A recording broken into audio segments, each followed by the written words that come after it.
పార్టీలో high tension, అందుకే డుమ్మా కొట్టారు. నిన్న జరిగిన బీఆర్ఎస్ మీటింగ్ లో చాలా మంది నేతలు కూడా డుమ్మా కొట్టినట్లు తెలుస్తోంది. ఇక్కడ కనిపిస్తున్న 8 మంది కూడా రాలేదు. వాళ్ళు ఎవరెవరో చూద్దాం ఒకసారి.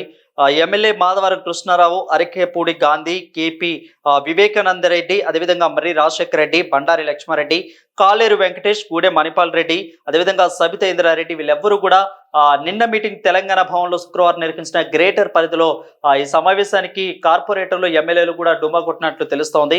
ఇక వీళ్ళందరూ ఉంటారా, పార్టీలో వెళ్ళిపోతారా అనే అనుమానాలు కూడా వ్యక్తమవుతున్నాయి. దాదాపు కూడా బీఆర్ఎస్ ఇప్పుడు బీఆర్ఎస్ పార్టీలో ఉంటున్న సబితేంద్రారెడ్డి, ఇక్కడ ఉన్న కొంతమంది నేతలు కూడా ఆల్రెడీ కూడా కాంగ్రెస్ పార్టీ నుంచి వచ్చిన వాళ్ళే. సో ఇప్పుడు ప్రెసెంట్ కాంగ్రెస్ పార్టీలోకి గర్భాపసి, అదేవిధంగా ఆపరేషన్ ఆకర్ష్, అదేవిధంగా రేవంత్ రెడ్డి వీళ్ళందరూ కూడా చేస్తున్న కార్యక్రమాలు అన్ని కూడా దాదాపు 99% కూడా సక్సెస్ అవుతున్నాయి. సో ఇదే నేపథ్యంలో ఇప్పుడు అంటే గర్భాపసి కింద రాజశేఖర రెడ్డి చెల్లిగా పేరొందిన సబితేంద్రారెడ్డి మళ్ళీ పార్టీలోకి వెళ్ళే ఆలోచనలో ఉన్నారా అంటూ కూడా వార్తలు చాలా రోజుల నుంచి వైరల్ అవుతున్న సంగతి మనందరికీ తెలిసిందే.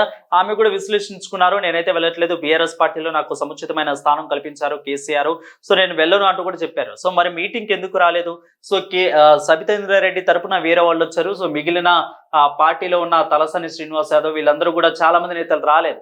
సో తలసాని మీద కూడా అఖిలేష్ యాదవ్ దీని తరపు నుంచి కూడా తలసాని శ్రీనివాస్ యాదవ్, అదేవిధంగా అఖిలేష్ యాదవ్ సేమ్ సామాజిక వర్గానికి చెందిన వారు కాబట్టి అఖిలేష్ యాదవ్ కాంగ్రెస్ పార్టీలోకి తెచ్చేందుకు తలసాని పూర్తిగా కసరత్తు చేస్తున్నారంటూ కూడా వార్తలు వచ్చినాయి. సో ఈ నేపథ్యంలోనే తలసాని కూడా పార్టీకి డుమ్మా కొడతారా, పార్టీకి నుంచి జంపు జిల్లాని లెక్కలో ఉంటారా అనే ఆలోచనలు కూడా వ్యక్తమవుతున్న సందర్భంలోనే కేసీఆర్ నిన్న ఈ బాధ్యత గ్రేటర్ హైదరాబాద్ గ్రేటర్ బీఆర్ఎస్ నేతల సమావేశం మొత్తాన్ని కూడా తలసాని శ్రీనివాస్ యాదవ్కి అప్పచెప్పారు. సో ఈ నేపథ్యంలోనే అందరూ కూడా దాదాపు 8 మంది ఎమ్మెల్యేలు, 6 కార్పొరేటర్లు అయితే డుమ్మా కొట్టినట్లు కూడా తెలుస్తోంది. ఇక 47 మంది బీఆర్ఎస్ కార్పొరేటర్లలో 39 మంది మాత్రమే హాజరయ్యారు. దీనికి కొంతమంది కూడా రాలేదు, కొంచెం మేము అందుబాటులో లేవంటూ కూడా వ్యక్తిగత విశ్లేషణ అయితే ఇచ్చుకున్నట్లు కూడా తెలుస్తుంది. ఇక సబితా ఇంద్రారెడ్డి తరపున మాత్రం కార్తిక్ రెడ్డి వచ్చారని కూడా పార్టీ వర్గాలు వెల్లడించాయి. ఇక సమావేశానికి కేటీఆర్ నేతృత్వం వహిస్తారని ఫస్ట్ చెప్పారు.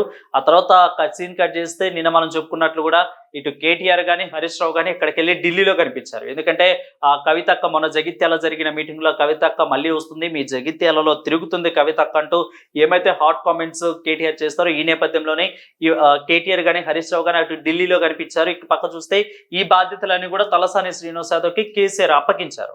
సో ఈ విధంగా చూసుకున్నట్లయితే పార్టీ విడతారనే ప్రచారం జోరుగా సాగుతున్న క్రమంలోనే ఇక గ్రేటర్ బీఆర్ఎస్ కు గట్టి ఉచ్చు బిగించుకుందని కూడా చెప్పవచ్చు. ఇక ఆల్రెడీ గ్రేటర్ లో కూడా కాంగ్రెస్ పార్టీ ఏమి కూడా కైవసం చేసుకోలేదు.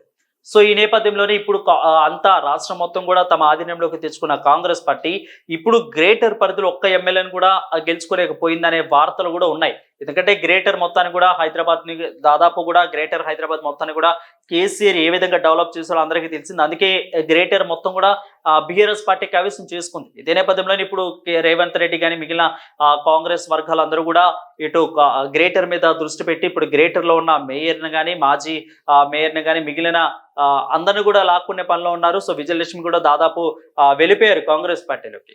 సో ఇదే నేపథ్యంలోనే ఆపరేషన్ ఆకర్ష్ కూడా తెరదీసిన నేపథ్యంలోనే దాదాపు చాలా మంది నేతలందరినీ కూడా ఇప్పుడు లాక్కున్న పరిస్థితి కనిపిస్తూ ఉంది. సో నిన్న జరిగిన గ్రేటర్ పరిధిలో చాలా మంది కూడా గైర్హాజరయ్యారు. సో మరోవైపు గురువారం మధ్యరాత్రి ఒకేసారి 6 ఎమ్మెల్యేలు కూడా ఇటు కాంగ్రెస్ పార్టీలోకి వచ్చారు. బీఆర్ఎస్ నుంచి అర్ధరాత్రి కండవాలు కప్పి రేవంత్ రెడ్డి వాళ్ళందరినీ కూడా అర్ధరాత్రి తీసుకొచ్చారు పార్టీలోకి, ఎమ్మెల్సీలందరినీ కూడా. సో ఈ రకంగా చూసుకున్నట్లయితే పూర్తిగా కూడా బీఆర్ఎస్ కి ఎటు చూసినా కూడా ఒక ఉచ్చు బిగించుకుంది. కేవలం కేసీఆర్ కి మాత్రమే ఇదంతా కూడా శని పట్టుకున్నట్లు కూడా చెప్పుకోవచ్చు. ఒక విషయం ఇక్కడ మనం మాట్లాడుకోవాలి. కేసీఆర్ కి అచ్చొచ్చిన నెంబర్ 6, ఇది కలిసి వచ్చే నెంబరు, సెంటిమెంట్ గా మారిన నెంబరు. సో దాదాపు కూడా ఈ నెంబర్ అనేది ఇప్పుడు కాంగ్రెస్ పార్టీలో ఉంది. ఆ నెంబర్ మీదే దెబ్బతీసేందుకు కూడా కాంగ్రెస్ నేతలందరూ కూడా సన్నాహాలు చేస్తున్నారు.